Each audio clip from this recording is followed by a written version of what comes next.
everyone, welcome back to JP's Budget Collecting. Yes, we're actually doing one of these that I schedule, and I'm not like deleting it at the last minute. We are doing Fables tonight. We're wrapping it up, the big finale. And with me, as always, my usual panel. We got the Unruly Simeon. What is going on, my friend? It's the Monday Madness is what's going on. Yeah, I can understand that. And, he's got Loki in the background there. So I'll make an appearance. We got Sharon and Rena, Big B Forever. What is going on, ladies? How are you? We're fabulous. Very good. Yes. Very good. Yes. How are you? Fabulous. I like it. I like fabulous. Fabulous, darling. Fabulous. And then we got John. It's so hard to say goodbye. Yeah, it's the last one, guys. Last one. Last one. So sad. Little tear. So. Now, in about 3 years, John's going to pull all of us together and then a couple of other newbies and have us all reread them again. It could be the all from the beginning. Reunion. John might push for that. So, all right, we see who's in the chat. Mostly us, or mostly people on the panel. I truly was here early. Some burning block about 99 who's got like 1 billion subscribers and crushing it on YouTube and everywhere else. We got Sharon live with 2 YouTubers. Rena, John again. Matthew, what's going on? So those are the people hanging out with us tonight, which not necessarily a surprise. We're the Fable small crew, but I enjoyed talking this. So we are talking the final issue tonight, and then we're going to do our series thoughts as a whole. So issue 150. Who wants to kick off their thoughts about the finale? Let's start with Sharon and Rena, as like me, the noobs. What did you think of the big finale, Rena? I had a couple of issues with it, and I mean, I'm sure we'll get into it when we actually start going through it. But overall, I can appreciate how they ended it. I still feel like they left it partially open, and I think they even say at the end, we may revisit these, in the future someday. I feel like they kind of left it a little open-ended and some things unfinished, but I feel like they did bring it into at least a nice, neat little bow for everybody. No. So I actually liked this one, and I was happy at least the way it ended for me anyway. Okay. Yeah, I liked this better than the last one. That's for darn sure. The last one I was just kind of like, you're killing me. But no, I mean, they had enough wrap up for me, I would say. So yeah, that's my deep thought. That's your deep thought, John. Yeah. What about you? What did you think of on a reread of the finale? So I think this is the 3rd time or maybe 4th I've read this particular volume, and first time through I felt like, God, it ended quickly. It felt like it was just done, and I was like, wait, it's done? Like I wanted something more. The second time through, I feel like it gelled a little better, and now it just feels like the continuation of the saga, so it took me time to get to the place where I didn't just want thirds and fourths and extra helpings on my plate. Like I could appreciate what was there. Right. And I do love in particular, this book has kind of like the main story in the first half and then all the little like single stories. I like how we get, it reminded me of a TV series I love called 6 Feet Under, where the final episode of that show shows you how every single character on the show dies. Like they jump into the future and show you, because the show is all about death, and they do a great job of giving you like the ending for every single person, no matter how far out down the line that occurs. And I kind of like the way they sort of skip around this little scattershot view of the whole universe to give you one last glimpse of kind of everybody. So I like that. Okay. Really, what do you think of the big finale here? I loved it. I'm amazed that these two aren't pissing and moaning about it being anticlimactic. I thought it ended just the way it should have ended, and like John, I liked all the little vignettes of all the characters, and how the very last story is the family reunion. 1,000 years or how many years in the future. That was awesome. Yeah. So my complaints from the previous one of it feeling rushed stand. Like I just feel like at the end they were like, we're ending it at 150 and doesn't matter, we're just gonna get there. So I do feel like it's rushed. The vignettes are excellent for the most part, are excellent. My biggest complaint is I just felt like they rushed through this whole, like, even the culmination of the non-battle felt like just a couple of pages of, she went from, I'm going to kill her, to, oh my God, nope, we're going to live in peace, in harmony. And it was just like, and it was well done because it's clearly blue. Like, that's the one that gives her the hint that she needs to realize what she's doing. And probably the only person she would have listened to. Yeah. But I still just felt like it overall. I just felt like the last part here was just rushed through. I would have thought that your biggest beef would have been the Cinderella thing. Right. Okay. So I'm actually like, yes, I want that Cindy to live. I'm not gonna lie. But I liked it. Like, she went out taking front. She took out the biggest gun in the whole community. Left.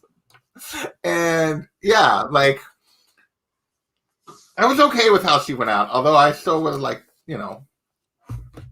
we'll get to where Cindy ranks on my favorite characters later, but yes.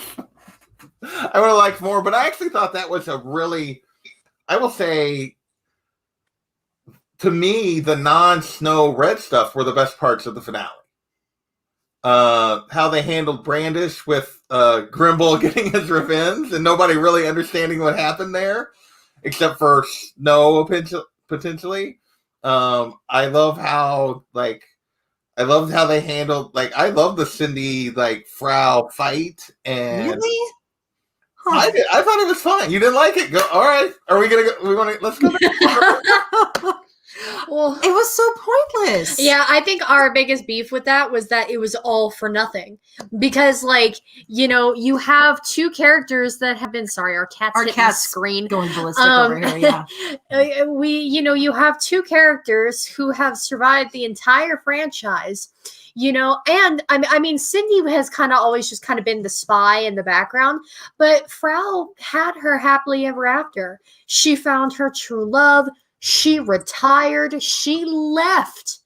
And the fact that, she dies and, all of that was for nothing.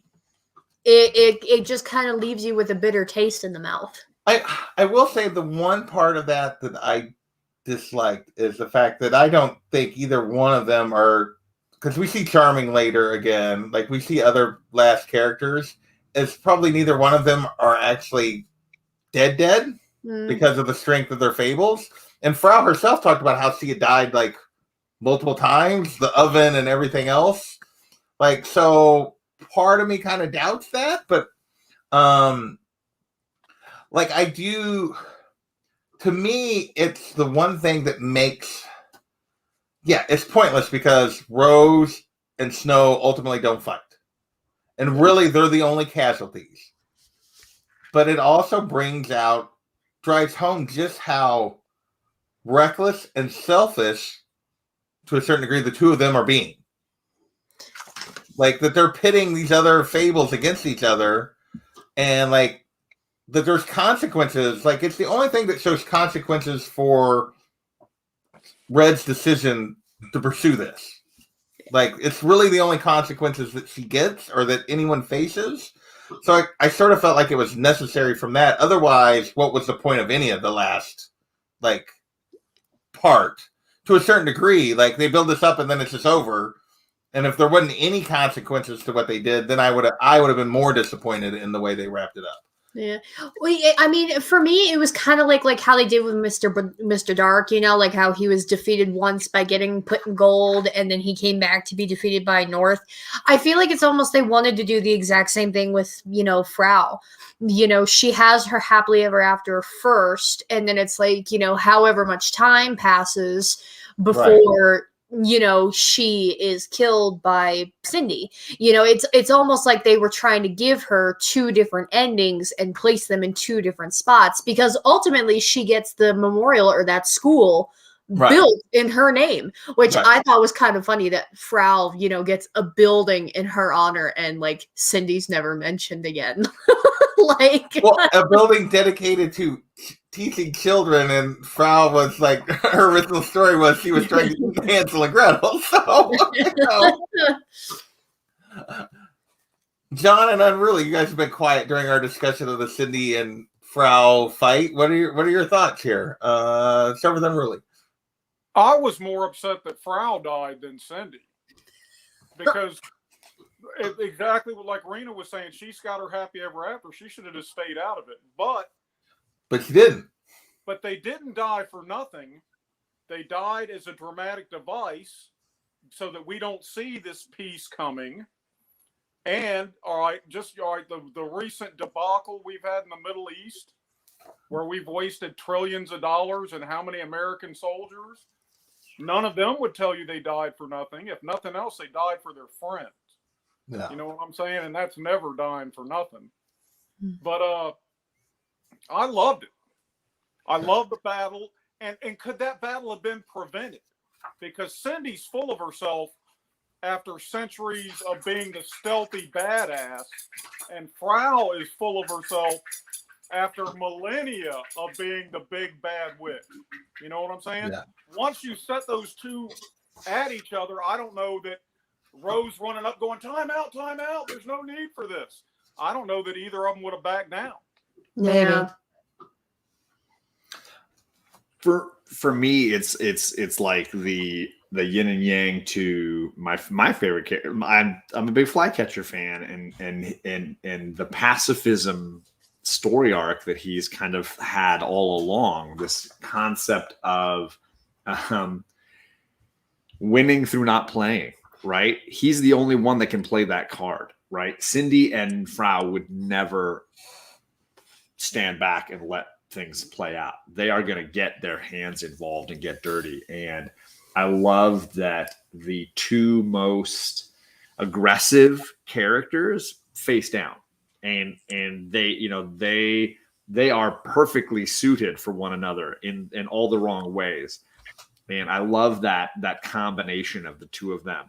The fact that Cindy's trying to use her magic against her, and in the end, it's just the glass slipper. The glass slipper to the dome is like phenomenal moment. Well, and maybe close to like one of my favorite lines in the whole series is "no rematch in the next life." Like when she like delivers the blow, like, yeah, no rematch. We're not doing this again. So good. It's so good. So for me, like it feels like the yin and yang to Flycatchers. When Fly basically says, I'm going to help by not getting involved. And Frau and Cindy would never make that choice, right? Yeah. They are the ones who will complete the mission till they're dead. Yeah. And so when there is this kind of conflict, they're going to choose sides and they're going to finish it. It's going to be finished.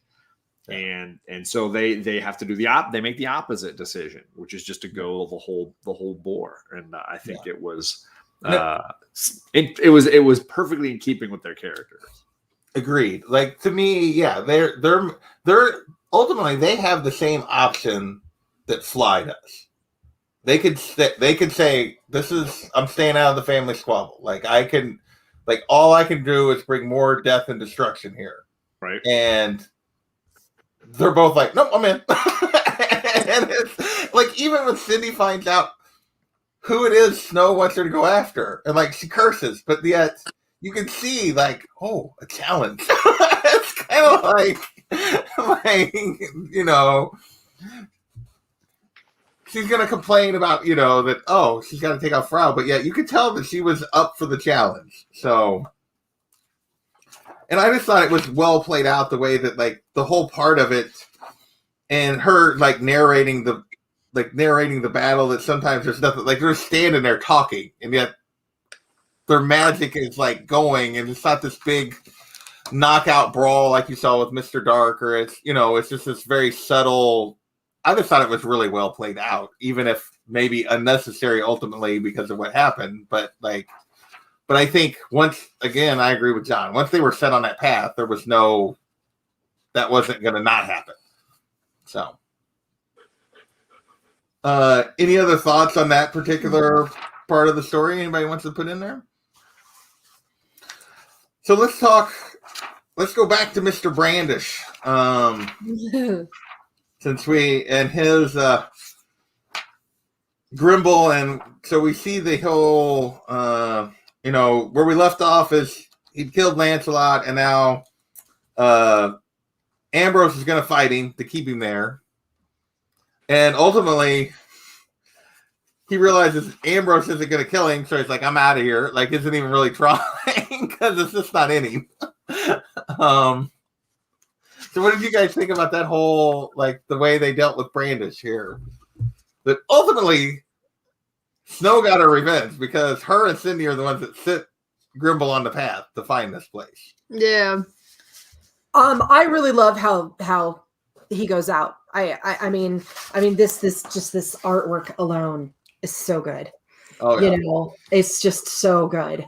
You know, where you've got the tiny little bird And just pecks his heart to death. Yeah, God. no, I mean, That would be horrible. You wanted to see him go down, and you wanted him to go down nasty. Yeah. You know, oh man, I mean, this guy was just bleh. Yeah. Yeah. Yeah, you called out that artwork. I mean, it all the way across the journey. So good. Is really so beautifully rendered. And Yeah. And again, I feel like what I love about Fly is he doesn't make the easy choice. He makes the right choice again and again and again. He is able to differentiate and know which one is which. And in this case, he knows I've got to duel this guy. Like I know I can't beat him, but that doesn't mean I just get to walk away. Yeah. I have a responsibility. Like he says, the king and the kingdom are one and the same. And I've got this responsibility, even if it costs me my life. And thankfully, his faith is rewarded in beautiful fashion, even beyond his possible hopes and expectations. Because he doesn't actually have to do it. He doesn't have to do it. He just, Yeah, he's just standing there like, did you do that? No. What happened? Yeah. And I think that that's one thing I've always liked about him is he makes the hard choice. We saw it in the, with the goblin when he had to decide what the death penalty meant in his kingdom. We saw it when he was creating his kingdom and all the sacrifices that he's made to make sure he is doing the right thing, that the foundation for his kingdom is as solid as possible. And here he is basically potentially throwing it all away for sake of honor, that there's an honor here that I have to follow. And really, got any thoughts on Fly on this part? I love Brandish. What is it? He says, the truth is, in radically different definitions, neither of us has the heart to continue. Exit stage left, and he does. He exits stage hell. Yeah.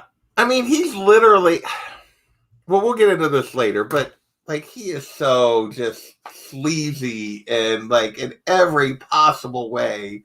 So when we talk about our villains of the series later, he gets his I'm just glad that like Grimble got the chance to get a little revenge, because most everybody kind of forgot about Grimble completely. They're just like, oh, which one of the things about the whole Fable community is, oh, you're out of sight, out of mind. Like, there's so many characters. It's just like, oh, whatever happened to him? It's just like, really? Well, they're fables. They're even, they're used to being the star, the center of whatever's going on around them. I mean, us humans do that. They're just even more so. Okay.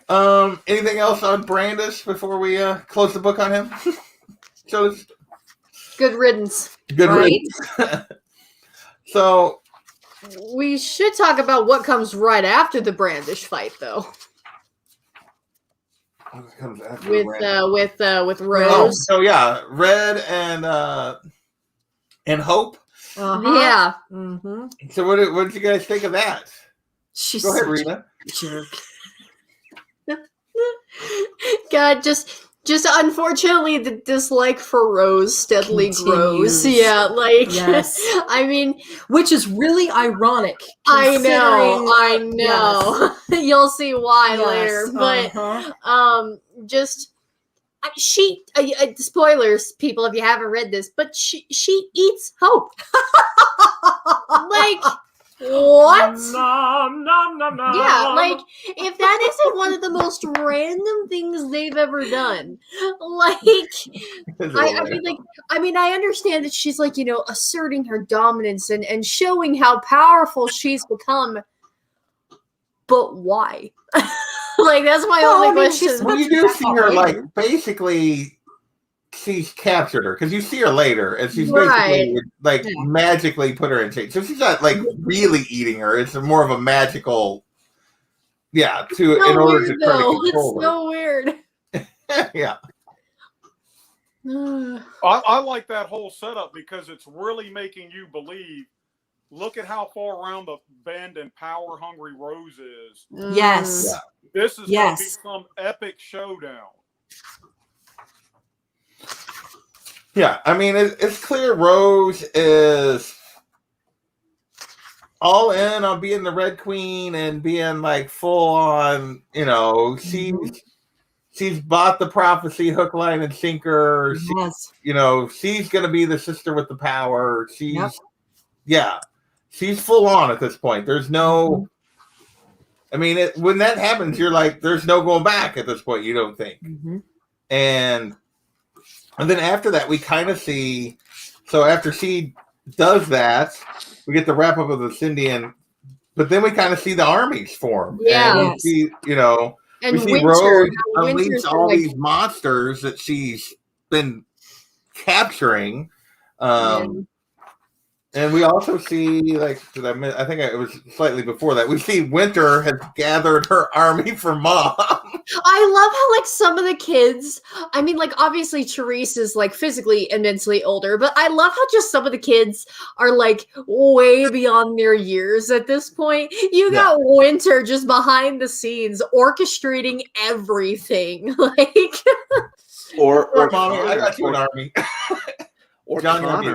Connor. Oh, I'm muted. No. Oh no, you're not. Okay. Or Connor, who basically fixes Dad's problem. oh right, I mean, we yeah. haven't got to that yet, but yeah. Connor's got a great moment as well, and I think you see several of these kids coming into their own, and then of course getting to see how they finish their stories, or at least where their stories take them beyond here. Yeah, we But get way beyond their years. Yeah.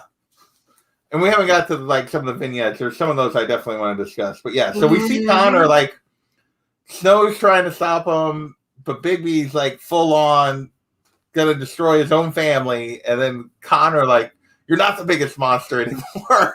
Yeah. And like it's really well that I thought that was really well played out too.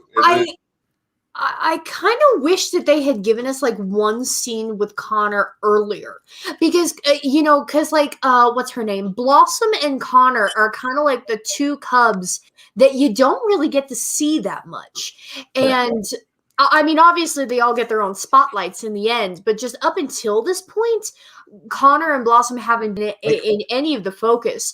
And during the trials, when they were trying to figure out who the new North Wind would be, Connor even is talking to one of the ice minions, and he's like, "Why would I even bother? I'm not the cub who leads. I'm not the bravest," you know. And and he has a very low self-esteem just based on that conversation.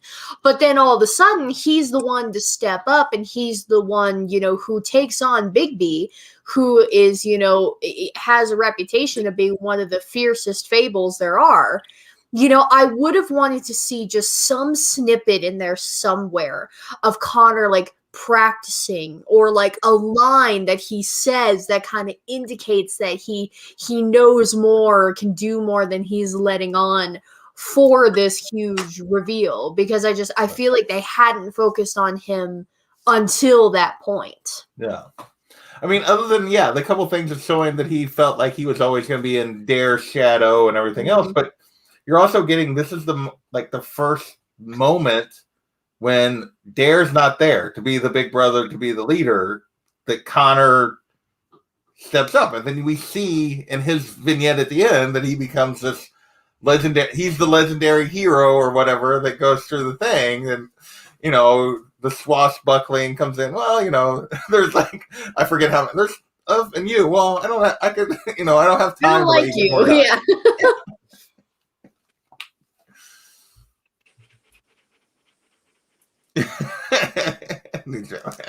We might talk about that at the end.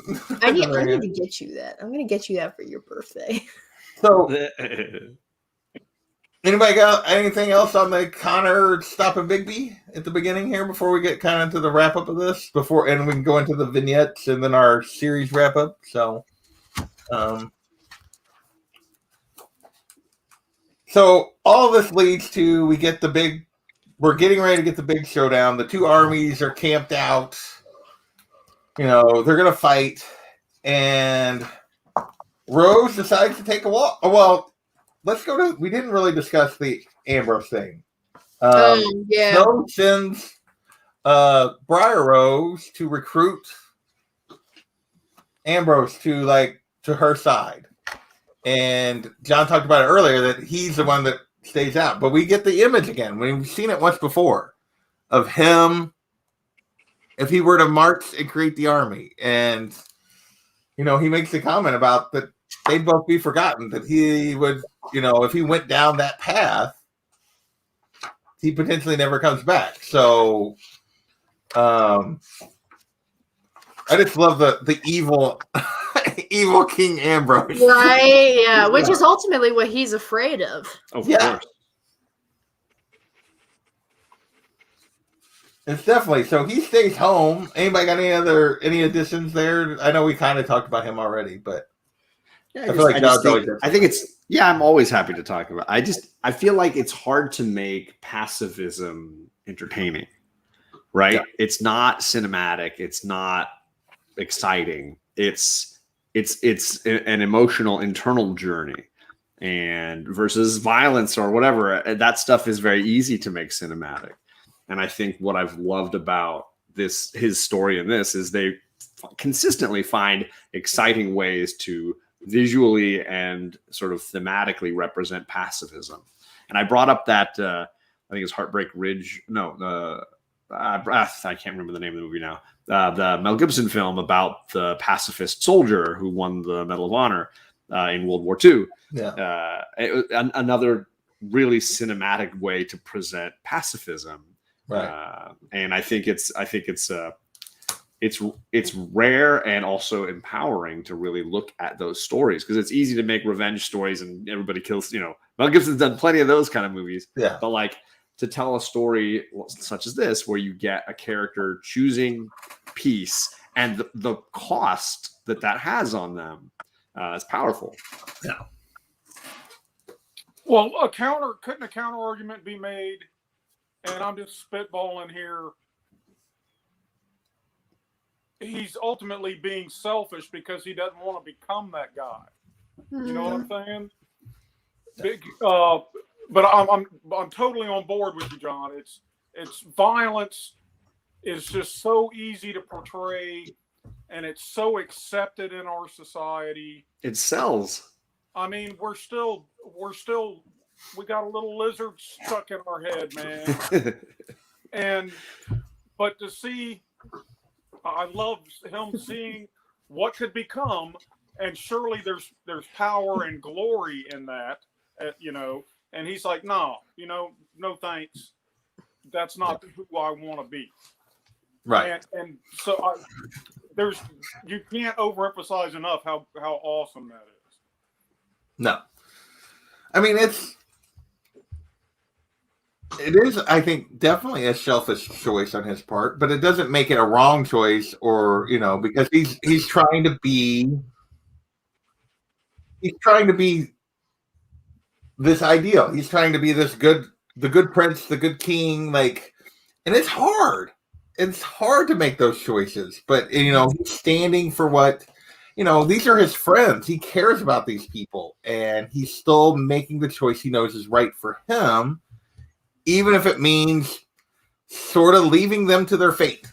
Like, if I intervene, I could end this, but I could also become something I don't want to be, or that's even worse than whatever's going to happen with them. And so, yeah, I think it's it's selfish on his part, but also very strong and powerful that he continues to make that choice. Yeah, back of the bench. Yeah, it's like so funny that at the same time you guys had how they both were showing up. All right, so we get to the evening before the battle, and Rose decides to take a walk. So, what do we think about this whole? She stumbles across a lone soldier sitting at a campfire. He's like, "Well, I was dead, and I got called." You had to love that part, right? I know you had to love that part, right? JP, come on. Well, yeah, they brought your boy. They bought Boy Blue back for you. They did, and I love how she doesn't really register that's who he is until she realizes, until he basically, she'll be fighting her sister, but what do we do with her children? And he brings something Rose hasn't even thought about. The whole prophecy, everything else, to a certain degree, has already been broken because they can only have girls. Like, technically, they don't have kids until after there's only one of them left. Yeah. Like, all of this stuff that's set up, and Snow's broken.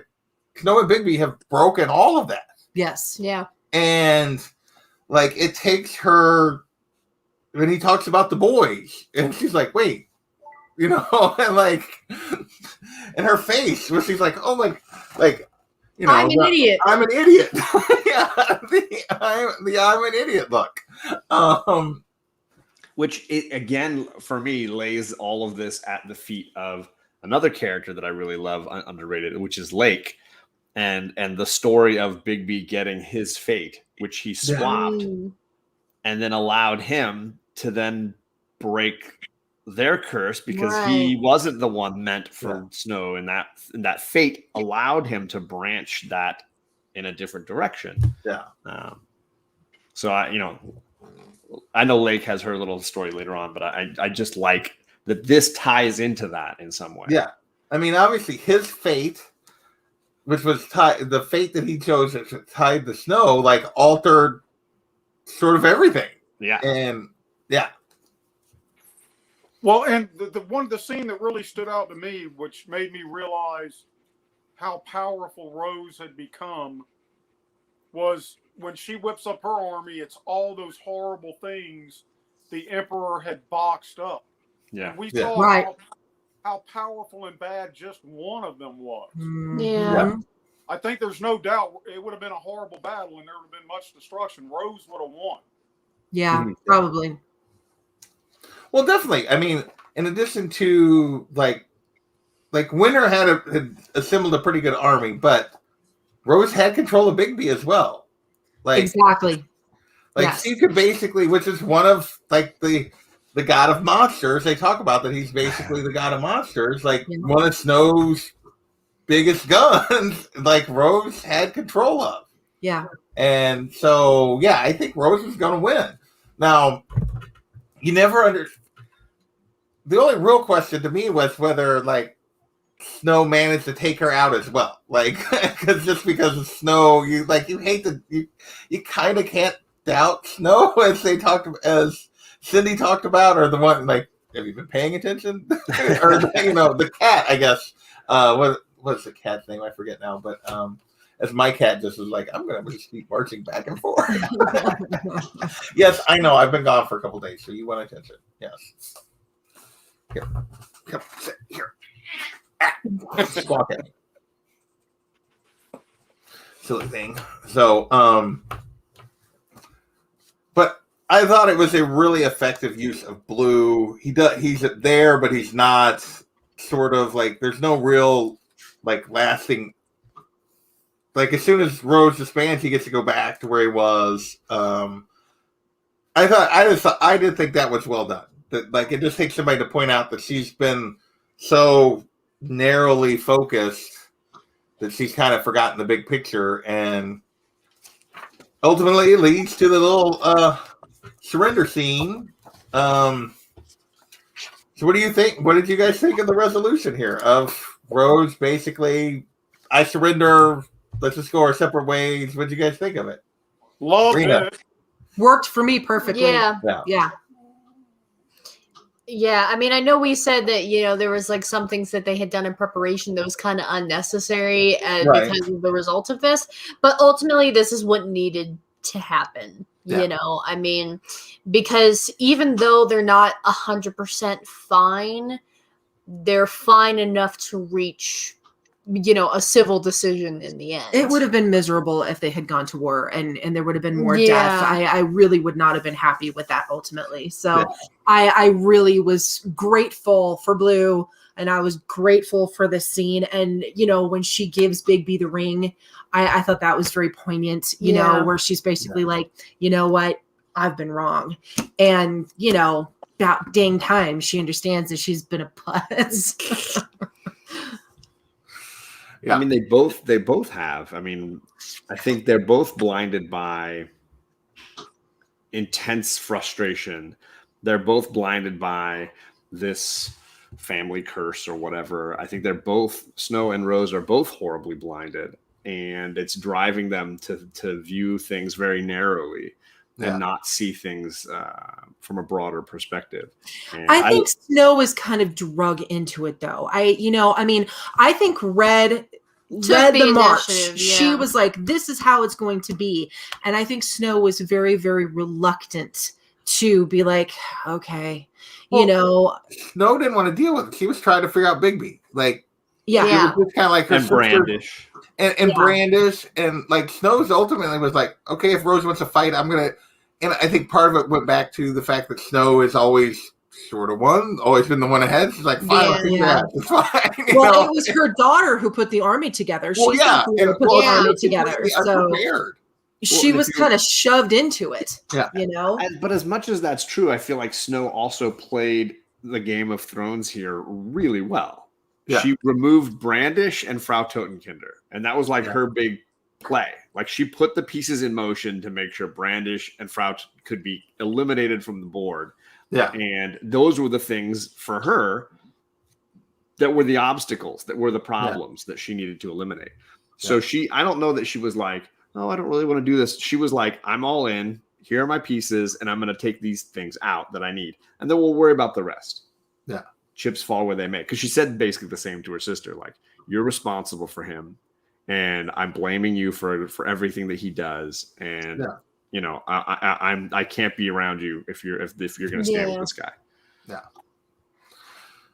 Okay. Any other thoughts before we get into or do we want to do their final? Let's do their final story, and then we'll do some of the others. So basically, we get the 1,000 years later, and Rose gets invited to the family reunion. Yep. 1,000 years later. So they haven't seen each other for 1,000 years. She gets invited to the Wolf family reunion, and we see that the Wolf family has expanded significantly.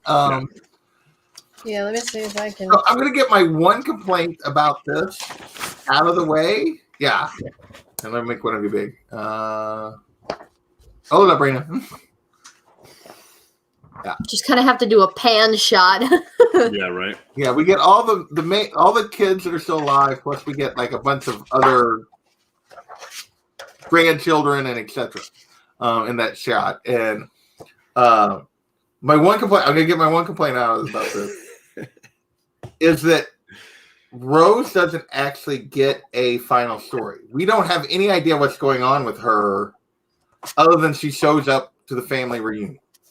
Like, and I felt like that was a little bit of a disservice. Like, and we don't really get a other than that Snow and Bigby are still together and happy, we don't really get like what's gone on with them like we get with some of the other characters. So to a certain degree, they don't get a final story. Like they get, oh, here's the next time they see each other, but that's all we get. And that was, for me, that was a little bit disappointing.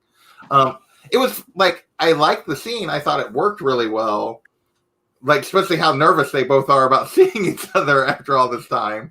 But I was a little bit like, we don't get to know what they've actually been up to, like, which we got for a lot of the other characters.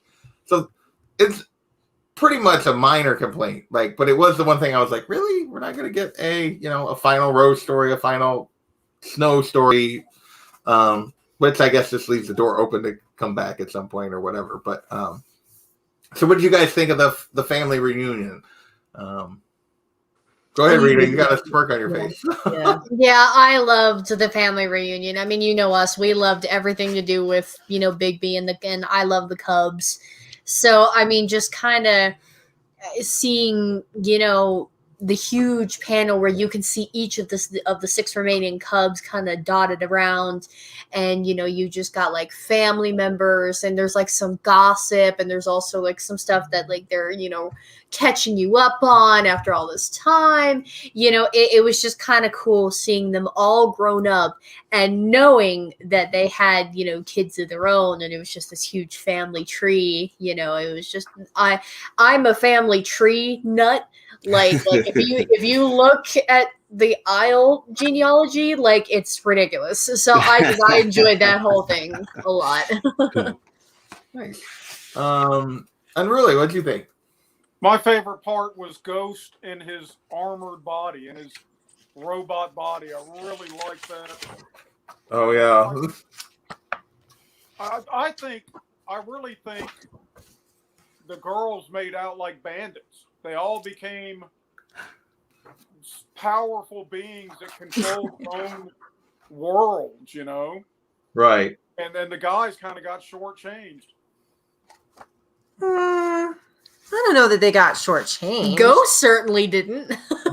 Well, Ambrose is with the love of his life, so like, I don't see how that's Ambrose was never the I want adventure. I want, like, he wanted his books, and he was always he was the nerdy kid, and he got to be like the storyteller and the author, and to tell the stories of his family, and his wife is hot. Yeah, and he got a hot wife and kids and everything else. So, and Connor got to be the hero.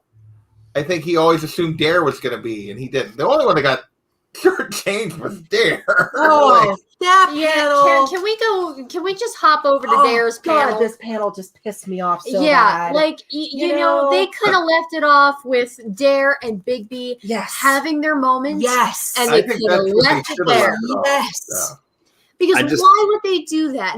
They're leave the kid hanging. Yeah, because it's like, you got your happy ending. We're literally going through all of their happy endings.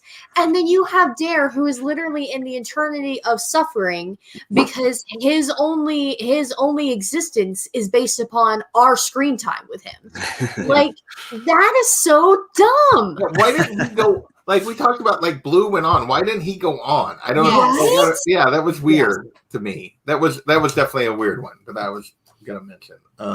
That was probably the biggest problem that I had in general with this whole, that one page ticked me off so bad, I mean, they gave him a raw deal all the way around, and it just made me mad. They could have left him, they probably didn't even have to give him this panel. They could have just left him with I think they could have left it. I agree that they should have just left it with him and Bigby scene. Like, if they were trying to give each of the kids, because I mean, each kid has their own page, about their prophecy, they could have just done, like a sign, in the doorway, or, like how Blue had his tombstone overlooking the baseball court, like a tribute, a beautiful 1-page tribute panel. Yeah. Rather than this, you should write it. You should write it, and we'll just Scotch tape it over the no, gosh, like. So yeah, that yeah. Yeah. Mhm. That's what Okay. I have to say about that.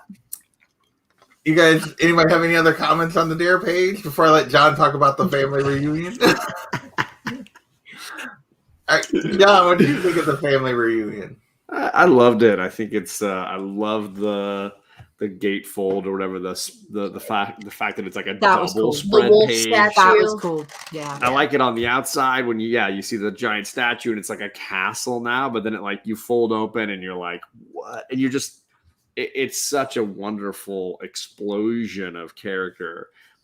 Winter and her like, I don't know, eternal spouse. Like he looks like something Jack Kirby would have created, or maybe it's Jim Starlin. Yeah, which was kind of weird because they leave you off with Winter like Yeah. somewhere else, like potentially having a different like.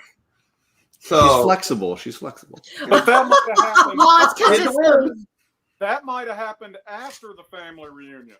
that's true. That's true. Yeah. Because she is talking about the fact that she had just gotten a divorce during her panel. yeah, So yeah. It's Yeah, a her rebound. and- That her god and is a Sophie are rebound. both like, yeah, we just went through another husband. So yeah, no, it's great. I think it was really a fun way to do that and not spend too much time dwelling on it and the minutia, but instead just to give a simple snapshot of it. Yeah. Okay. Any other of the last of stories that you guys want to talk about before we do our Lake. Yeah, Lake. I was gonna say Ambrose.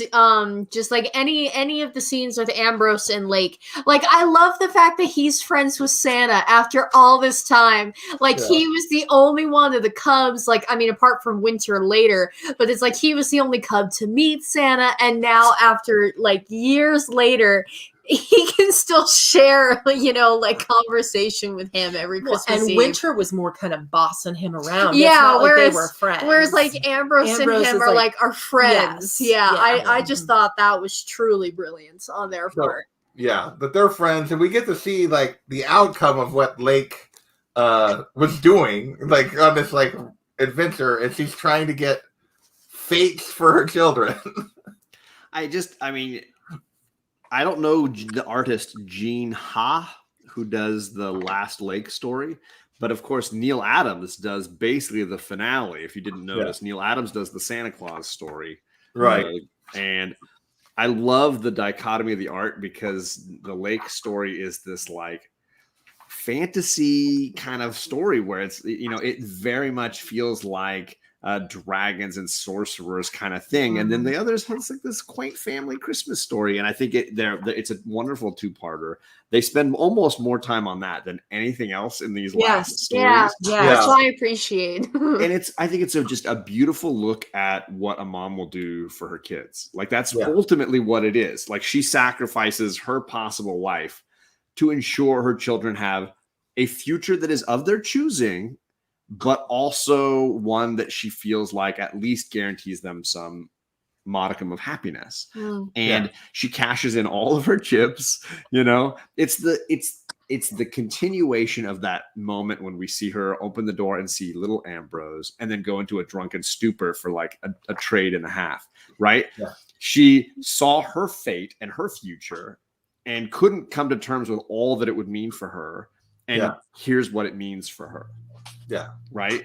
She has to let go of this job of being in charge of fates and do one last mission impossible.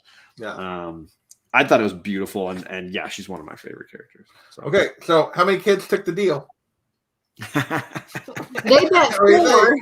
Well, they're betting, but the cat and the monkey or something are betting on the cat is named Madeline or Mad, Yeah. by the way. Not that cat. Sorry, you meant the. Yeah, I that's was a gonna different say cat. the black This is a cat. different Yeah. Yeah. different cat. No, at Right. the end they're taking bets on how many of them take it. Like, It's a great question. and really says all of them. I'm leaning more toward like the 4. Like most take it, but a couple probably don't. But you never know. And That's you just know what what? kids are. I didn't notice that Neil Adams drew that story. That's awesome. But Yeah, Gene Ha is the bomb. I'll have to look You've him up. never read Top 10, have you? No. It's Alan Moore's story about a city of like 500,000 or 600,000 that all have they're all like superhero powers or magical, blah, blah, blah. They're all meta beings. And top 10 is one of the police precincts in the city. It's the 10th precinct that has to corral them all. And Gene Haas, the artist. Nice. I'm looking at some of his stuff. I think I've read his Adventures of Cyclops and Phoenix that he did for Marvel, the four issue thing. Yeah. But anyways, this whole section of the comic is packed with great people. I mean, Joel Jones does one, and you have a ton of super talented people dropping to be a part of one this. just wanting to celebrate the series and get a chance to draw one little section. Yeah. What did she do? I forget now. Let's see. The one that she did is sorry. It's going to take me a while to find it now. Yeah. She did the last Geppetto story. Oh. So what do we think about sorry. I didn't mean to turn us away. Pinocchio finale. Sorry, my bad. Pinocchio is the president, and Geppetto got his little army with weapons now. It's just like I could have done with Geppetto being like thrown in a hole. I'm shaking my head at that whole thing. Same. I mean, I understand that they were leaving it open to if they ever wanted to pick it back up somewhere, but you're just like, why won't this guy go away? Sick of Geppetto. So here's my question. Like, the thing I found odd was, like, we see his little thing, but then the person who appears to be, like, have gone evil and, like, trying to create a new empire is Sinbad. Like, which, like, I felt a little random. Like, I don't know. I don't feel like we saw enough of him that would lead us to believe he was going that direction. But and you know who they just dropped like a hot potato was Mowgli. Okay, where's Mowgli? Mowgli did not get a laugh. Mowgli ever again, which I was kind of like, okay, that doesn't make a lot of sense.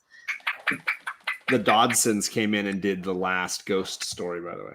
Yeah, as well. Which is just one page, one panel, but and then the last Toy Story, Willingham drew himself. Yep. Yeah. Because that's where I remember first seeing him is in the 80s. He did a few random DC comics as the artist. Yeah. Okay. Well, any other stories you want to talk about before we do our wrap-up discussion? I just wanted to show the page with Blue. Oh, yeah. And just on the stage. Yeah, where he plays his compositions. Yeah. And you just get him in the basking golden light. Like, I thought that was really cool. And I love how the mayor winds up as Dumbledore. Yeah. Basically, yeah. I love it. Okay. All right, so we've reached the end of 150 issues, 22 volumes. So I sent you guys a few questions to see where you guys want to go. I have two questions. I want to favorite the two different ways on the characters. I wanted favorite, but I also want best. I want you to separate the character you love the most versus the character you think is the best character in the story, like the way they're told, the way the story's written. So, and maybe they're the same, but I want you to think about it from both perspectives. So, favorite character, Unruly. Rose Red all day. Rose Red. Love her arc of redemption, all the selfishness and pettiness that she showed in the beginning, and but at the end, she got things right. We will add this to the list at the end, Mike. We'll do this at the end. So, is she the best character in the series, in your opinion? No, the best character is Ambrose, by far. Yeah. Adult Ambrose, the Frog Prince. Yeah. Flycatcher. Yeah. Flycatcher. Okay, because there are two Ambroses, just to make sure. Sharon and Reno, whichever one you want to go. Okay, Big B is off the board. We all know it's Bigby. Beyond Bigby, favorite and best. How could I you liked do Frau. I really, really liked Frau. Yeah, I thought she was just so cool. And I mean, she just kept evolving and switching and changing. And, she was the villain. She was the hero. She was mysterious. I really liked her a lot. No. Now, what about you? Best character for me, I would agree with him, really, is Flycatcher. I really love, his kind of like rags to riches, but staying humble and staying true to who he is and how he can be, basically the king that, all of his subjects need to depend on. I feel like he is maybe not the only one, but I feel like he is the only character in the entire series who had, Who wasn't a jerk. who wasn't a jerk, who, and had his full arc. I mean, I know that like everybody else kind of get wrapped up or like they kind of tie things into bows, but I feel like he had his arc, he had his issue, and even though you still saw him later on, it was just more glimpses of how his life is going and just proving to you more of why he's such a great person. I really liked Flycatcher a lot. Okay. John. I mean, I could put Flycatcher in for all. I mean, I easily could. But if best is being defined as used best in the story, Yeah. I like a lot of these people on the panel looking at characters like Frau, and for me, the North Wind, the original Mr. North, qualify as being really well utilized. I mean, he is Bigby's the chink in his armor all the way along. And before we even meet him, we hear about him a ton. And then the way he comes into the story and then becomes a grandfather and then sacrifices himself. He is so pivotal to the ongoing story, even though he's never really a main character. He's always, blowing through the background there somewhere. So I think he's a easily underappreciated character, but one who impacts the story constantly. Okay, and your favorite is Flycatcher. It's Flycatcher. I mean, I could go on, and I have on this series over and over again. I just think he is so easy to relate to, but also like somebody that you're like, I could never do all the things that he does. Like you can connect to him and feel like, oh, I totally get him, and I understand him, but at the same time feel like there's no way I could make the choices and sacrifices that he makes. He's always doing the hard, right thing. Yeah. It's amazing. So for me, favorite and best are the same, although I will mention a secondary favorite. It's Blue. I feel like for a lot of the reasons that you mentioned, like Mr. North, he's never really the main part of the story other than the one volume. But he does a lot of things. He's in a lot of ways the conscience. He does all these big things, and he doesn't want, kind of like Fly, he doesn't want to be like the hero. He doesn't want to be involved, but he does it because he can, because he has to. I love the interaction. Like I went back and because I was looking for favorite panels, and I love the whole scene where he goes and gets captured by Geppetto, and he basically like spends weeks just getting all the information he can because he knows he can get out of there at any point. Like it just playing to Geppetto's ego and getting all this stuff that they can use. And I love how ultimately, like when he gets sick, that like, he basically tells Rose how it is. And and then even the scene where he comes back and he's talking to Bigby and he plays he's critical to the finale, obviously. And like, I just think he's really well used. Everything John thinks about Fly, I think about Blue. Like that's just the way it is for me. And then secondary on favorite is Cindy. I can't and I just thought her whole arc and turn was so unexpected to me. That's not what I expected them to do with Cinderella, but it works, and I just really love everything from, and we'll talk about them in a minute, like her little side panels, which are like the 007, but it's the like gun barrels, but it's the shoes, and it's like, the whole thing. It was so unexpected and fun, and yeah, Cindy would be my other favorite. Now do we get to say Bigby? Right? Go for it. We'll let you talk Bigby. Yeah, because and you also said to pick out favorite side characters. As well. I did, yes. Yeah. So we'll talk about Bigby. Go ahead. Bigby doesn't fit there either. Hey, you know what? I mean, Bigby was obviously our favorite, but I would say because you said best character, so I used Flycatcher, but my two favorite side characters were Ambrose and Ambrose. I loved Flycatcher and I loved Cub Ambrose. You really so loved much. Cub. Yeah. No, I was surprised that wasn't like your ultimate favorite character, because you really, really liked him a lot. Even when he was just little Ambrose, really just, I don't know, you felt a connection with the character, writer's connection. Yeah, I don't know. Mm-hmm. I mean, but just because again, he's kind of, he's not looking for anything substantial. He's perfectly content writing his books and living with his family. He is like the perfect definition of happily content in his life. And I don't know, I always loved his character a lot. Yeah. Okay. So Sharon, talk Bigby. Come on. We'll let you talk Bigby. I don't have to talk about him because we all know how epic and amazing he is. So, I mean, he was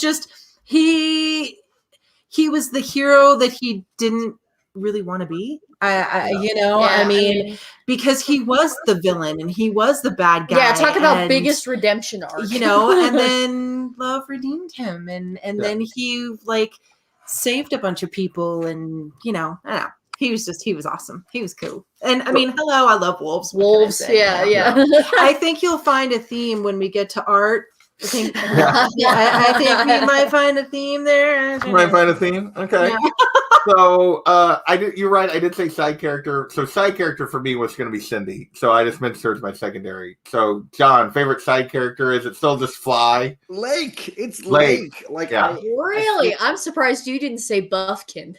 I do like Buffkin a lot. No. I mean, I know we hate him, but I was waiting for John to say it. I like Buffkin a ton. I think he's great. I love him more at the beginning when he's part of the business office shenanigans. I think he's perfect with Frankie's random head, and that whole thing is great. But no, it's Lake. I think Lake has this great background story, and she's incredibly powerful, incredibly fundamental to what's going on.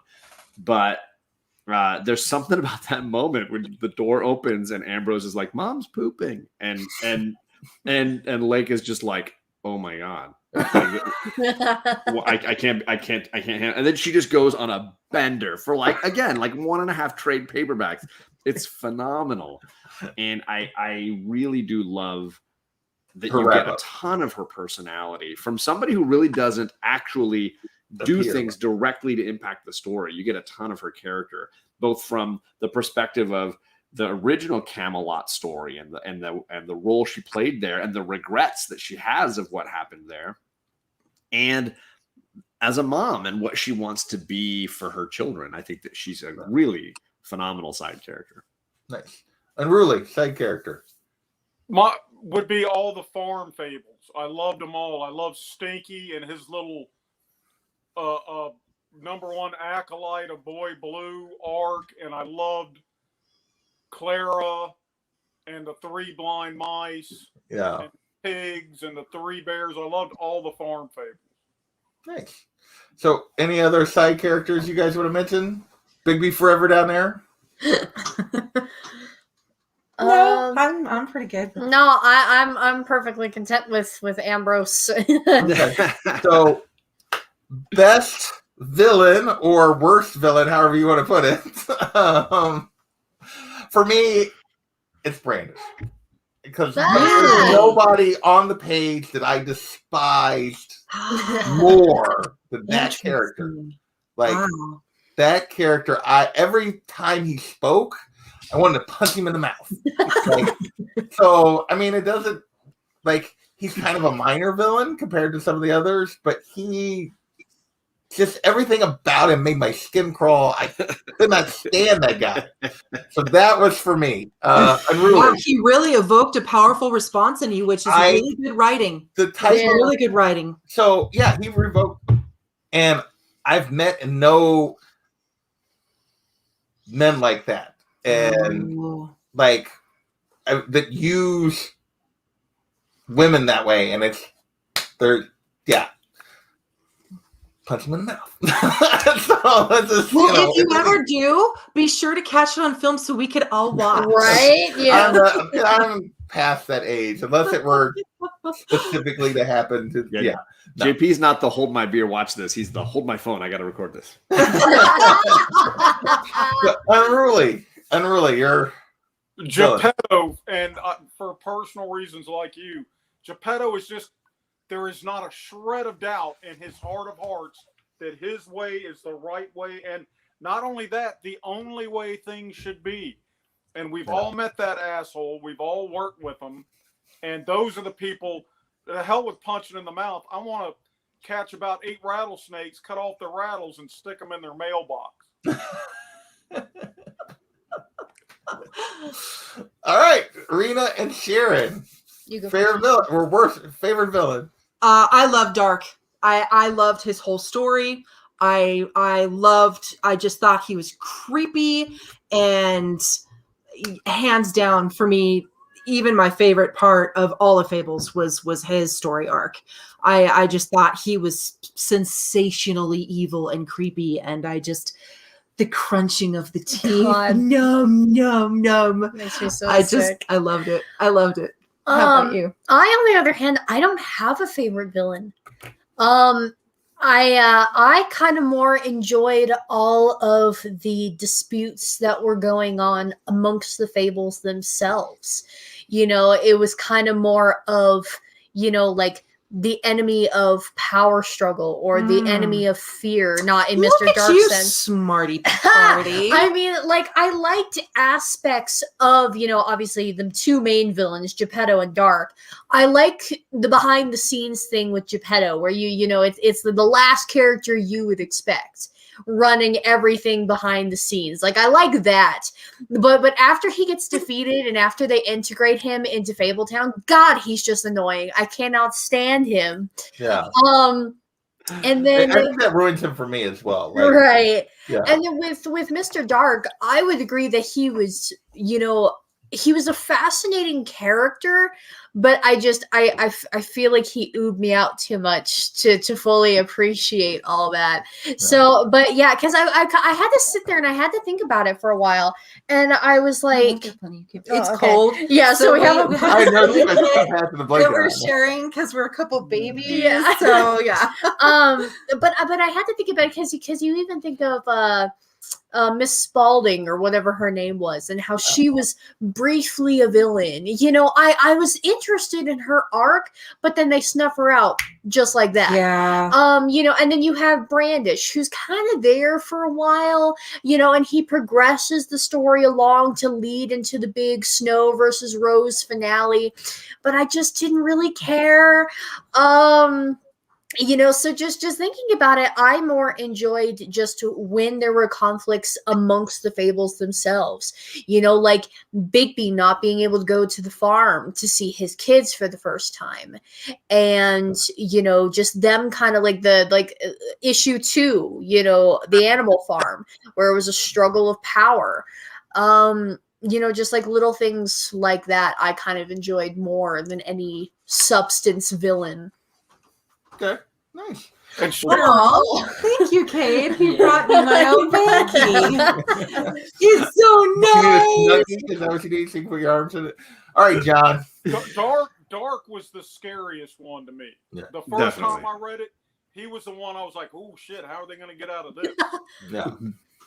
And kudos to Rena, because I think she's hit on the truth of Fables in general and Fables the comic book series, which is all of these characters suffer from the worst enemy is themselves. Like that's the whole point of Fables. If you think about Fables and fairy tales, right, was to teach a lesson that the lead character could not seem to figure out for themselves. Right. And that is evidently true. And in this comic book series, these are characters whose biggest flaws are not some villain that they've got to go hunt down and defeat. It's something inside of themselves. Yeah. And watching Rose overcome herself, I'm going to vote Rose for this category. Yeah. I truly believe she is an antagonist in this series from start to finish.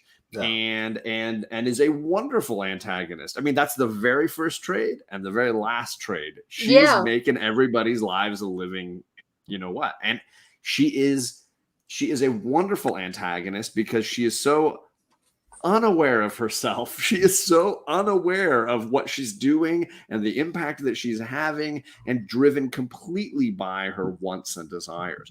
And is a hurricane as a result, a natural forming hurricane within the Fable community. So yeah, the best villains in this series are the heroes themselves and what they're going through, and the blind spots that they've got. So as much as I love Geppetto, and in that first half of the series, Geppetto wouldn't win. But for me, the breadth of this series is Rose Red is right.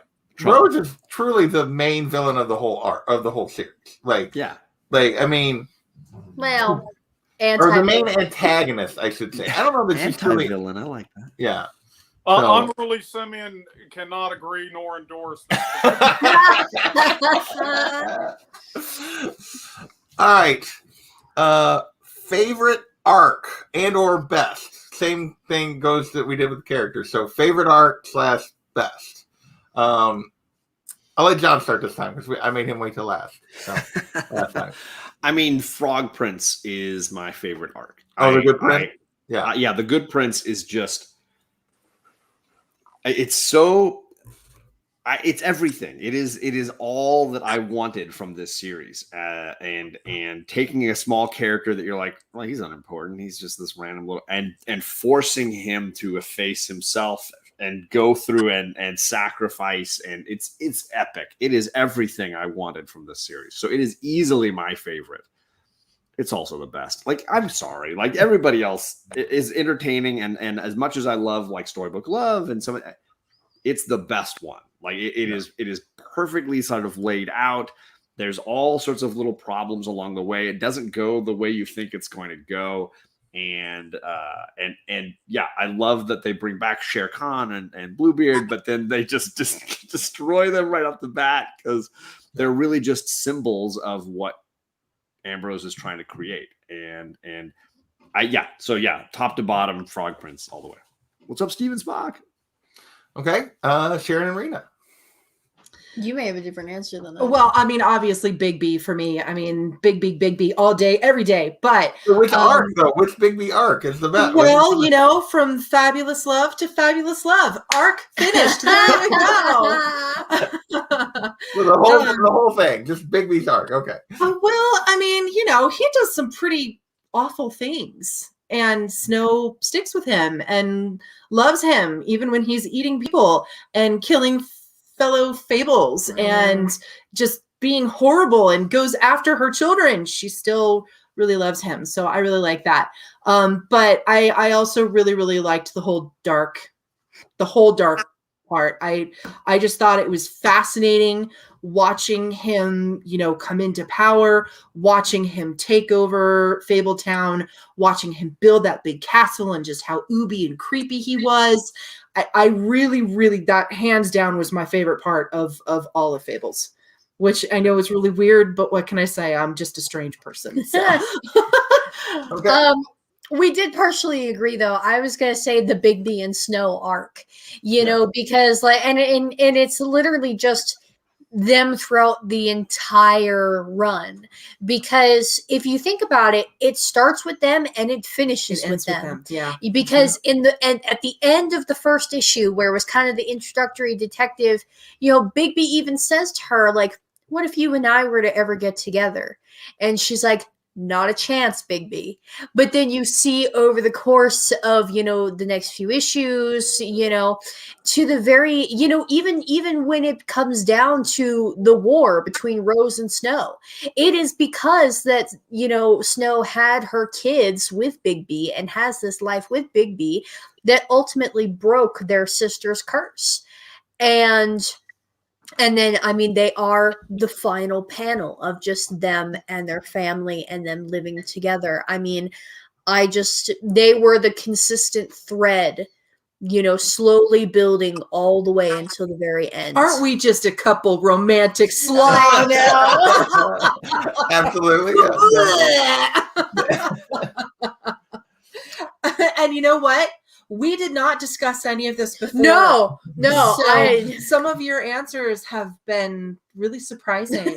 Yeah. So we didn't plan that one. No, basically all we did is we sat down and laid out all the issues and we sticky noted them for art purposes, but we didn't actually discuss any of the questions at all. Yeah. Okay. Unruly. I would have to agree with Sharon. The best arc to me was the whole Dark arc, because he's just such a delicious, just malevolence, But my favorite arc was the whole war with Geppetto. I love the planning that went into it. I love the execution. I love what twists and turns there were. I love when Blue had the Vorpal blade and the cloak. And and then allowed himself to be captured. I loved all of that. I loved when Charming, they were toting the bomb. Who was Charming with? Sinbad, that's right. I love that whole, that's probably my favorite, just tiny little sliver, is how Charming is just not going to give up, by God. We're going to get there and we're going to do this. So that was my favorite arc. Okay.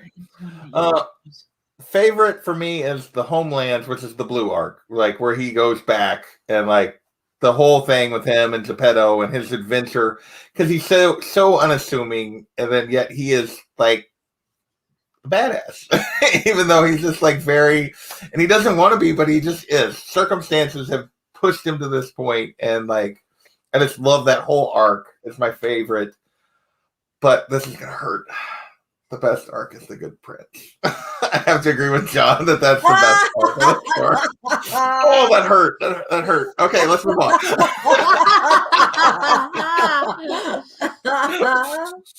But I do think that's the most well written. I think the way they set up Ambrose, the way they tell that story, I just think it's the best written of them. It's not my favorite. Oh God, but it's stop, JP, stop. Look at John's head. It's getting bigger and bigger. You can see his head swelling right there on screen. It's just like the TikTok sensation. The regal energy pouring off of this man. Like, come on now. Okay. Least favorite arc. What do you guys like the least? All right. I really hated Buffkin. I am so sorry. Yeah. Oh, he was just so obnoxious, and my least favorite of all. Was that the same for you? Yep. Okay. I appreciated Buffkin in the beginning when he was a part of the office, and he was kind of the comedic relief amongst like everything that was happening with all Geppetto stuff. But then as soon as and I appreciate that he was the hero, when he defeated what's her face, the evil witch. Yeah, Baba Yaga. Like I appreciated all that.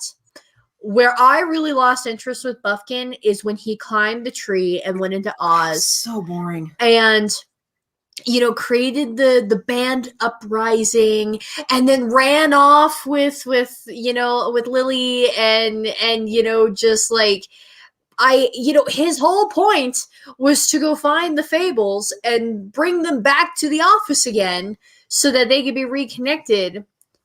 And he didn't do any of that. No, but he did get to have like 75 different kids. Yeah. Yeah. Mm-hmm. Now, I appreciated his story up until Baba Yaga, but then after that, I'm like, where are they going with this? This makes no sense. Although, I have to say Jack was a close second for me. Right. Yeah. I was not a fan of old Jack. So, yeah. Oh, we haven't got the least favorite character, but yeah. But yeah. Unruly. Is there an arc that you would even say that you don't even like? Therese. I didn't like her being. Oh, you didn't like Cubs in Toyland? No, not a bit. I just that I can see. Such a downer, and I know such stuff, I guess, has to happen in a story this epic. But it just seems like, so she was a little vain, maybe. Did she really deserve all that? And did no, no. That was my least favorite. Yeah, I can agree with that. I can agree with that's down there for me in terms of, but I actually would have probably ranked it pretty high if I was ranking all of them in terms of best. I think it's actually really well written. Like it's a downer, but it's really well written. That whole, I mean, like you feel all of that. And to me, you really did. Yeah. Yeah, I thought it was really well done. But yeah, it's hard to read. There's no doubt about that. Yeah. John, what's your Fables crossovers? Just like it's so painful. I still can get joy out of it, but it's very sporadic, and I find the Great Fables crossover is like it's like a dessert that you're like it's too much. Like it's got too many sweets, too many layers, too many. It's like you bite into a birthday cake and you're like, wow, this is a birthday cake. Ugh. So that's the crossover for me. Yeah. So yeah, I can agree with that. The crossover is definitely probably the worst part of the story. I just pretend it's not actually part of the story. You can like for this, I mean, it's really not. So for me, it came down to ignoring the crossover. It came down to literally the first arc and not the final arc, I guess, because the final issue, but the happily ever after trade. Like, ultimately, I think it's the first one that still doesn't work the most. To me, my biggest the final arc and the beginning. My complaints about the final arc is it just feels rushed. Yeah. Like the transition from Camelot to they're going full out to war, it just didn't work for me. There's just things there that didn't work for me in that transition. But I think the first arc is still my least favorite. Like the whole like weird detective thing that really doesn't go with the rest of the story. And Jack. And Jack and Rose's plan is so stupid. Like, it's so stupid. And I can't get past that. So yeah, the first is probably still the one that I like the least. John, go ahead, Unruly. You jumped in on this and were reading the monthlies at one point, right? Yeah, and I think I was somewhere around trade 5 or 6, somewhere in that range. Was the book coming out on time? As I remember, it was. All right, so I agree with you that it was rushed, but I mean that's 12 and a half years. No. You know what I'm saying? At some point, they're probably just like, oh my God. All right, we're taking forever on these, so that's okay. Least, I didn't actually do. We'll skip least favorite character because we already kind of covered that. Favorite moment. You guys got a favorite moment? Rena's nodding her head. We'll let her go first. The Wolf family reunion panel, just seeing it all come together at the very end. You get the closure basically for for Big B and Snow's whole arc, and the remaining Cubs and everything like that. Like that for me was the most satisfying panel I think out of the entire series. Aww. I know. I know. Softy. I did not expect Rena to be, go all like romantic and softy in this show. I tell you. Sharon, what about you? I don't have a favorite moment. There was so much happening. There was so much that happened. I mean, we're literally surrounded by books right we now. are, yeah. There were moments of greatness and there were moments of gah! But I couldn't pick a specific one, Sorry. Okay. John, favorite moment. I think the moment, it's the trade that ranks really high for me is storybook love, and it's often the one I tell people you got to get through storybook love, and you'll kind of be understanding the universe enough. It's when Snow and Bigby start to really understand each other. Now they blow it like soon after, but like there's a moment when he describes why he smokes, and it's one of my favorite monologues. It's he basically talks about how his senses are so strong, and he needs to dilute the aura that she gives off. That he has been, drawn to her, and her fragrance or whatever is inescapable for him. And smoking is the only way to stunt his need for her. And it's like this amazing speech he gives her when he's trying to really, and what we don't know at that moment is he knows they've slept together. He knows, right? He is fully aware that she is not. She's assuming that it couldn't have happened, but he knows. And so he is trying to be as vulnerable with her in hopes that she recognizes he's more than the beast she's only ever seen him as. He knows this is his one shot. And so the scene is packed with a lot of layering for him, where he's able to express a lot about himself. And so that moment, that scene is it reminded me of, I'm an X-Men guy, so it felt very Wolverine-like. Like, it's a Logan getting the chance to express those qualities in himself. Vulnerability. He's vulnerable. Yeah, those things that somebody like Jean Grey would overlook and be like, well, he's just a killer. And I think this was Bigby getting that moment. I really thought it was beautifully played out. Okay. Unruly?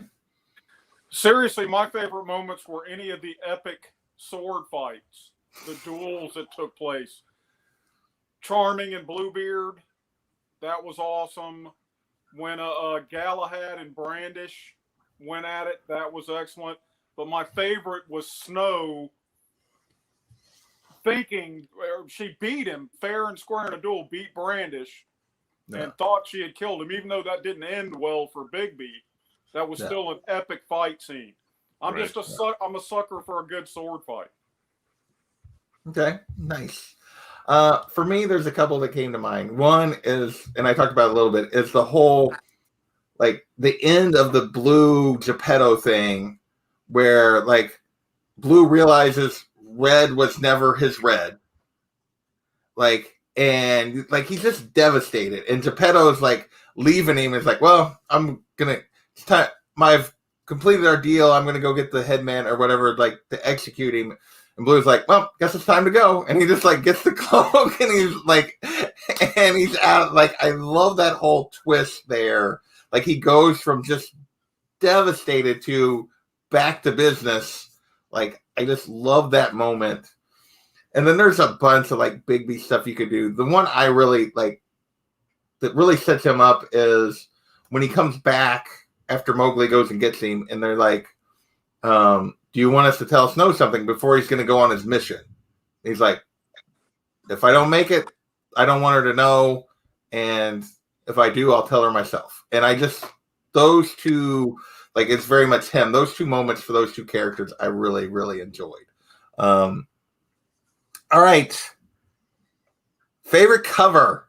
Let's get into the art a little bit, or, So I'll go first this time because I had three that I chose. I'll rank them in order from third to first. Number 3 for issue 8, Rose and Dawn. Even though, like, John's got that one behind him. I had to put it up. Number 2, I had to go with my girl Cindy. I love that cover. So good. Love that cover. And then my number 1 is... Oh, that's a good one. I had actually bookmarked that one as just like favorite art piece as well. Not cover, but just that is in your favorite art. Yeah. So those were my 3. What else did you get? What other covers did you guys have? John? Well, I mean, I'm a big fan. This one is hilarious to me. That's another one of my disappointments is they kind of set up that she's going to be back and she never comes back. I just think that there's so many layers of entertainment to this. It's got like, it looks like a spy movie. You got like, Bigby, and like the background is very spy-esque, but then you've got this like incredible pink explosion with a giant axe and underwear on like, it's just hilarious, the dichotomy going on here. Yeah. And then any of the Good Prince cover, the one I always go to is the one that's like this, I don't know, it's like a post-Renaissance Gothic painting of a janitor. I mean, it's just him and the only color is the orange jumpsuit that Flycatcher wears, and he's just mopping the floor. And it's done with these like tragic downcast lines that just look like Fly is suffering in that role because it's not his destiny. And I've always really appreciated the look of that piece because it's very different than a lot of the other covers, right? There's usually a ton of color in these covers, and that one was very understated, and the orange was really it. Yeah, and then I hung up this one. Any of the Good Prince ones are great, but I like this one a bunch. Where they're packing. He's being led out of the well, and the only color is that orange, and it's Shere Khan across the bottom. Really beautiful. So yeah, that whole series, and then hey, I did. This is a beautiful rose red to match that. That's another really good one. That cover that you showed just a little bit ago. I think I'm not going to hang those up. I'm going to break it. I don't focus again. Sorry, so I'm just going to set them right here. There you go. There's a few. There we go. Unruly. I would go with the first one you showed, Rose and Shere Khan. Amen.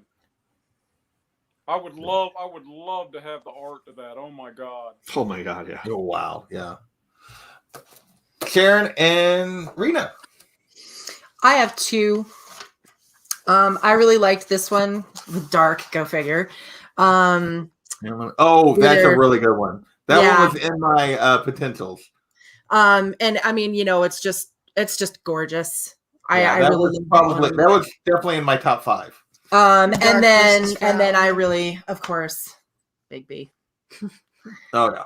So yeah, those were my two favorite. And here's where we get to the irony for her favorite cover. Yeah, because of all the smack talk that she was rolling out with. So I looked over all the covers, and just for me, I am a person who likes really like aesthetically pleasing. So it's like, for as much as I dislike Rose, just show the cover. Yeah. I had to go with her. It's a gorgeous cover. She's kneeling. It's gorgeous. You have the rose on the tip of the sword gleam, and you can just see the cuts on her face from battle. I love this in just all of its entirety. It just, if Rose is kind of a more honest character like Flycatcher was, that would make this even more sweeter. Yeah. But it's just a really cool cover. It's a gorgeous cover. Yeah. Nice. The only other thing I think I mentioned was borders.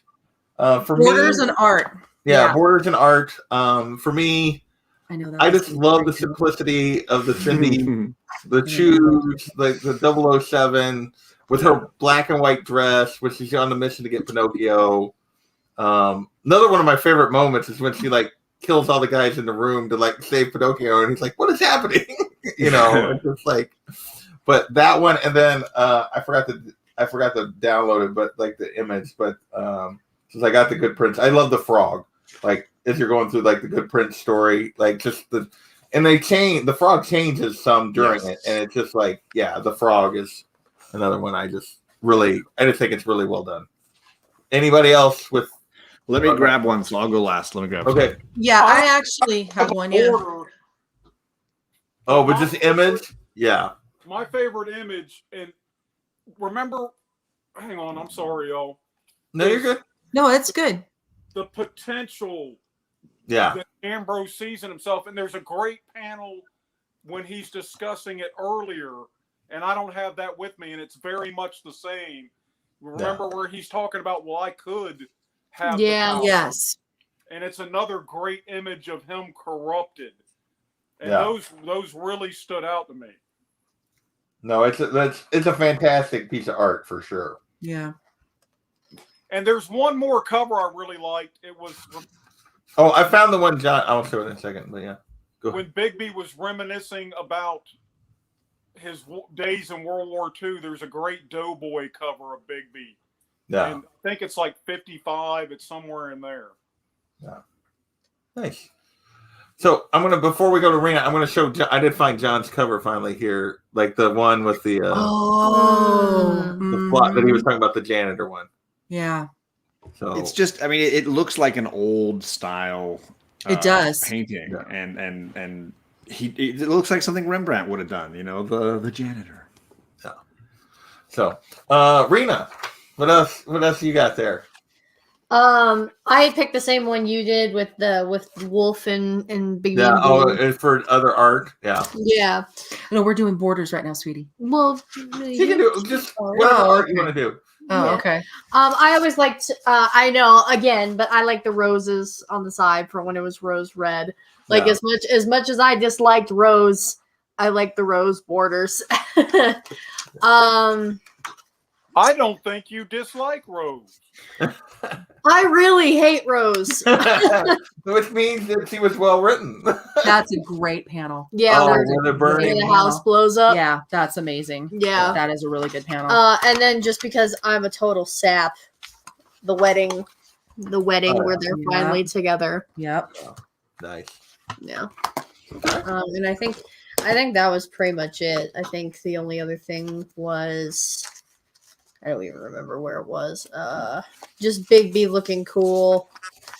And Oh, don't worry, I've got plenty of Oh, that. I know you do. I got plenty Yeah. of the- Oh, and where Blue, his tombstone looking over. Oh, that's a really Oh, yeah, that's a really good one. That's a sad one, but it's a good yeah, one. it's a good one. All of Okay. the pink sticky notes. I good. know. While we're doing it here, what other pages you got, Sharon, before we go to John? Okay, so for border, I actually really liked this one because on the one side it has the dark border, and then on the other side it has rose red's border. So you got Yeah. two borders on each page. Not that I'm showing Right. this very well because I stink at that Yeah, you so did. bad. Yeah.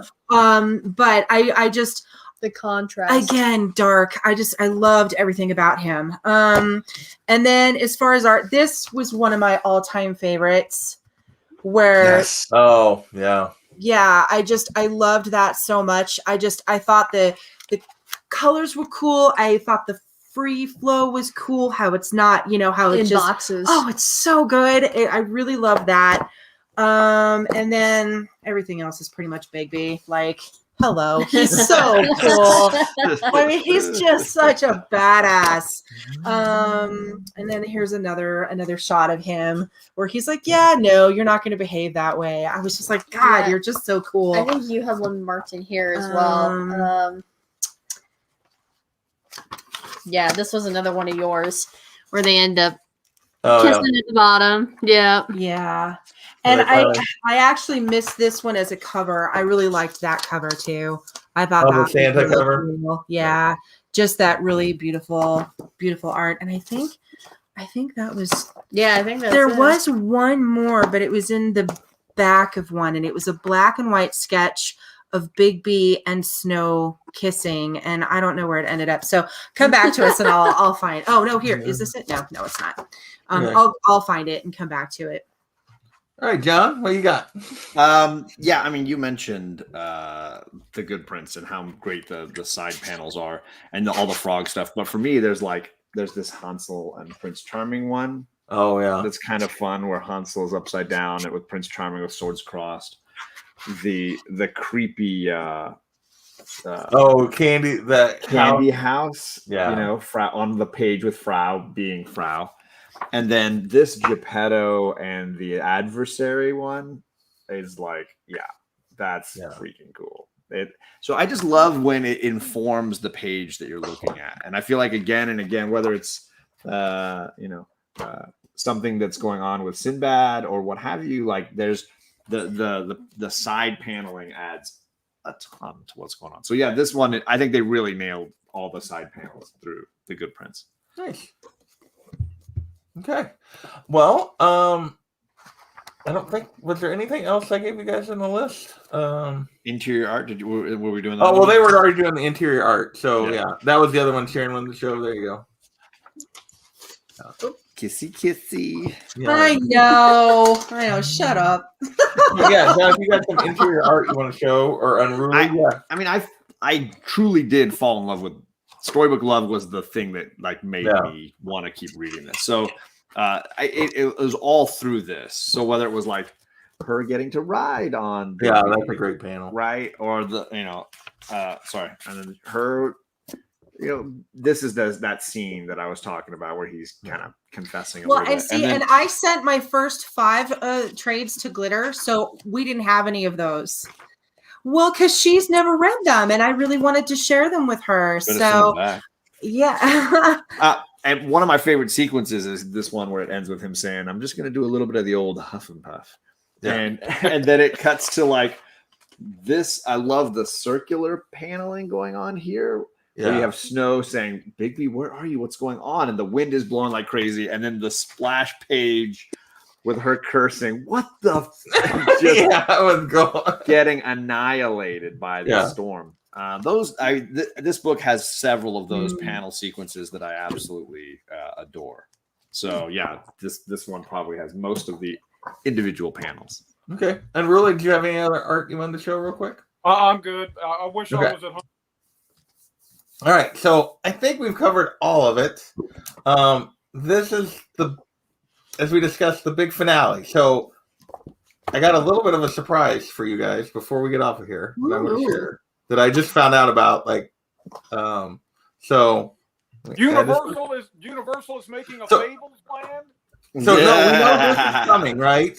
Yes. So we know Batman and Bigby is coming. Actually, it might be out here in the next week or so. It comes out this month. I think it's next. Is it Wednesday? No, I think it's next. No, it is Wednesday. Sorry, it is Wednesday. Yeah, it's Wednesday. That's so we know this is coming. So we're going to get more. Technically, it's tomorrow because that's DC. Oh, yeah. I was gonna say if it's next Wednesday, it would come out on her birthday. So, but this article is an interview with Bill, and he's talking about things and talking about the series, and then we get to down here further the Batman thing, and then there's this. Yep. Issue 151 coming in May of 2022. A relaunch. Keep going. I feel like I've known this for a while. You guys didn't know this? Oh, you didn't know this, John? I knew this. I totally knew this for a while. When they announced the Bigby Batman thing, they also said they would do a DC Black Label miniseries. Yeah, I knew about. I missed that until just the last week or so. But it's like December, right? No, May. Oh wow! So a long ways away. Holy cow! Yeah, not until May of 22 is what they're saying. But yeah, but well, that's cool. More, and we're getting what is that? Is that Blossom? Is Blossom the one that becomes the hunter? I forget now. Blossom's the popper. She's the one who rules the Wolf Kingdom. Yeah. So yeah, we're getting Blossom there on the cover with a giant bear. But yeah, or I assume that's Blossom. So no, I didn't know. I didn't see this till like the last week or so. I had missed this apparently. So yeah, it was a big announcement bringing him back to work and bringing. Of course, everything has to be Batman at DC these days. So throw him in with Batman. Sure, why not? Hey, you know what? I'm okay with that. You bring my two favorite characters together. You bet. So, so good. So we might have to come back together. We might get to do one more of these shows after all. Hey. So nice. All right. Well, we've been going for an hour and 45 minutes. I want to thank all of you. Well, everyone that's watching, the people that are still like 10 people in here. Thank you so much for hanging out with us tonight. But I want to thank John and Bruley, Sharon, Rena, 11, 12. How many episodes? I don't know how many episodes we ended up doing of this. Like 12 episodes of Fables over about almost 16 months, something like that. Gosh, has it really been that long? Has it been 16 months? It was like May of 20. No way. Yeah. Oh my gosh. Wow. This was a COVID show. Yeah. Wow. I had no idea. You guys sticking with me, hanging out with me. It's been a blast. I really appreciate it. So I want to thank you all so much for doing this show with me. Making this hanging out with you guys is why I love doing this show. Thank you, John, for continuing to send me the trades after I was pissed off after the first one. Like, you will keep reading. You will keep reading. It was worth it. Thank you, sir. So, John found me mine too. Yeah. Like, I mean, he even went onto like eBay and found me like good deals. And yeah, so thank you, John. Yeah. It really was. May. She just pulled it up. I couldn't believe gosh. it. I had to look at it. It was the first one was on May 28th of last year. That is insane. Oh my Yeah. gosh, time flies. Wow. So yeah, we've drugged this out a little bit, but I appreciate you guys hanging with me and getting this done. You guys have anything you want to pitch before we get out of here? Coming No, up? it's been super fun. Thank Yeah. you for having us. Oh, it's been my pleasure. So for Well, sure. And I will say, like, when I first read this, it was really something I only ever talked about with my LCS owner, and he and I bonded over a lot of these Vertigo series, and just kind of made a big connection for us. But like outside of that, two people, and eventually when I met White Whale Comics, of course, we found we both really enjoyed it. But rereading it with you all, it's now like it's been, I can't express my gratitude for being able to share it. And I almost forgot. I don't know if he's still in here or not because we've been going forever from when he asked the question. But Oh, Mike. yes. Yeah. So anyways, like I just wanted to thank you all for this experience and being able to then support my LCS by buying all those used trades and send them out to you was even like cooler. Like, hey, let's share it. Sorry, right. Lane, you were saying something. Yeah, go ahead, Emerald. Top 5, definitely. Nice. One of your top 5. I haven't read that many yet, so it's definitely behind East of West, Ascender for me. But after that, I'm not sure. I would probably be it of the things I've read so far. Invincible might bump it off. Like there's a couple of them, like Lady Killer I might enjoy more, but it's not enough of it to compare. Like I think this would be probably right after those two that I really, really love. So for me. And you haven't read Sandman yet, have you? Oh, there's a bunch of stuff I haven't read. So yeah, there's a bunch of things. Sharon and Rena, where does this kind of rank for you in terms of, I don't know how much actual even comic reading you've read, but like not a lot. This is like the most comics I've read in like probably 6 years. Yeah. I would say that this is probably the first series that we've sat down and actually read. Yeah. I used to read all the front to back. Yeah, I used to read all the spectacular Spider-Mans. Yeah. And I almost have all those that in trades. Yeah. And I almost got through all those. But this is I think this is the first series I've actually sat down and read cover to cover. Yeah. Nice. So does it change your thought process on what comics are in terms of storytelling, and would it prompt you to maybe try to read some other things that you might not have before? I would say so. No. Really? No.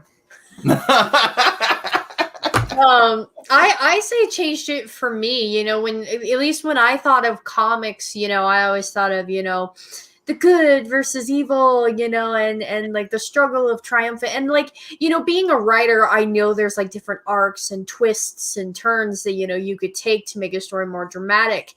But, taking something as iconic as, fictional, fables that, kids grow up on, and turning it into, something that is both, like adult. I mean, like one thing they focus on is like how their woes and troubles are things that, we all face in everyday life.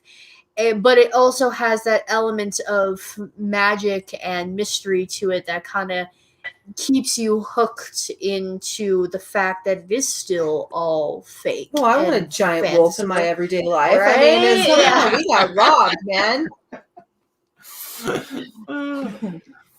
All right, John, where does Fables rate for you? I mean, there's a nostalgia kick because when I came back to collecting, I'd never really read independent comics or non-superhero comics, and my LCS put me onto a bunch of Vertigo titles that all have wrapped up. Why the Last Man, which is now a series, and 100 Bullets, which I really, really loved. It's hard to compare it with the stuff I'm reading now. and mostly because the stuff you're reading now doesn't always have an end yet. Like they're still formulating. This was clearly a bigger story, longer lasting story. So it would rank really high up there for me. I don't know that it would be my favorite even Vertigo series, because I do hold a soft spot for Why the Last Man. I think that one really is the peak. And I have not finished Sandman, so I can't count that one yet. I do need to complete that series. But it's definitely going to be, like Unruly saying, top 5, top 7, somewhere in that range for sure. Nice. Okay. Well, I've kept you guys here for an hour and 50 minutes. So, any final thoughts? And then we'll get out of here. Don't say anything. I think we should do Batman and Big Big V. V, Yeah, yeah. I think that would be fun We can do to Batman and Big V. and do. What's this stuff? Yeah. Challenge accepted, ma'am. When you do Sandman, I say we have the same panel. Oh, I know of one person that if I don't include them on Sandman is going to be really mad at me, but we'll discuss. We'll discuss Then after. I will drop out. I want Sharon to read Sandman. You want Sharon to read Sandman? Okay. Okay. We'll figure it out. We'll discuss. We'll discuss. So I know Kavi was like, Sandman, I must be on it. So we'll figure it out from there. But all right, John, you gonna say something, or are we gonna get out of here? All right, thank you, everyone. This time I'm really gonna end it in an hour and 50 minutes. Thanks for hanging in there. We will catch you next time. Bye.